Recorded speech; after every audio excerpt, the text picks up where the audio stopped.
Պատկերացրեք, որ հեռախոսը ձեռս է ու ես նստած եմ մի օր ու մտածում եմ, ինչ կարելի անել այս հեռախոսով, որ ինձ փող տան։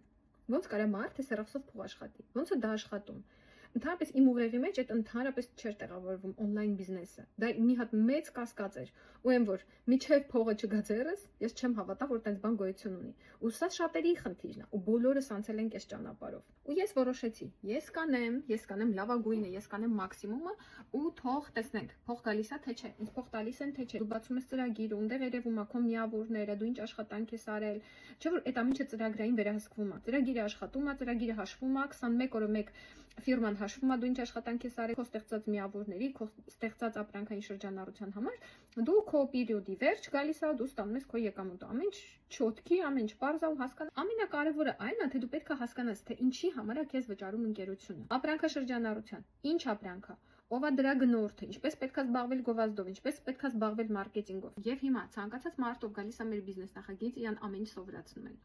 Ու չհավատաք, եթե մարդիկ կասեն, որ այս բիզնեսը չի աշխատում իրան, բայց դա բիզնեսից չի, դա իրանից է։ Նույնիսկ շաբլոնները, որտեղ պետք է ուղղակի վերցնել, կապիրվեց անել ու վստահից անել, հասկանում եք, երեխեք դա այնքան պարզ է, որ իմ երեխաները, որոնք 13-14 տարեկան են, իրենք նույնպես կարող են այդ գովազդը եւ այդ մարքեթինգը անել։ Ինչ փոխվեց իմ կյանքում եւ ինչ կարա փոխվի քո կյանքում։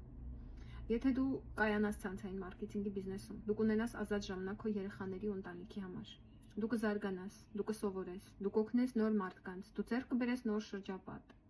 Դու կկարողանաս ժառանգություն թողել քո երեխաներին քո բիզնեսը։ Եթե դու սկսել ես 0-ից, դու հնարավորություն կտաս քո երեխաներին սկսել 100-ից, սկսել 200-ից։ Այսինքն մի հատ ուրիշ կետից կարան քո երեխաները սկսեն այս կյանքը, եթե դու կայանաս։ Եվ ես դա հասկանում եի ու գիտակցում էի։ Հնարավորություն է։ Քո օգնությամբ ուրիշ մարդիկ նույնպես հասնում են հաջողության, նույնպես բիզնես են կառուցում։ Երբ որ քո պարտնյորը գնում է իր համար ավտոմեքենա, գնում է իր համար տուն ու գալիս է քեզ ասում շնորհակալություն։